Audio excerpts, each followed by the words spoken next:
Welcome to MiConvert. In this tutorial, I will show you how to convert X files to DXF format, completely free and online.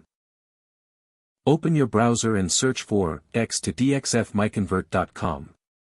Click on the first result to go straight to the converter. You are now on the X to DXF converter page. The interface is clean and easy to use. Let's upload a file. Click the Choose File button. A file picker will open. Select the X file you want to convert, then click Open.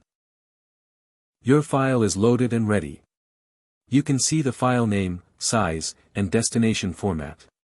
Click Convert now to start the conversion. The conversion is in progress. You can see the progress bar moving. This usually takes just a few seconds. Done. Your file has been successfully converted. Click Download to save the DXF file to your computer. That's it. Visit MiConvert.com for more free conversion tools. Subscribe for more tutorials. Thanks for watching.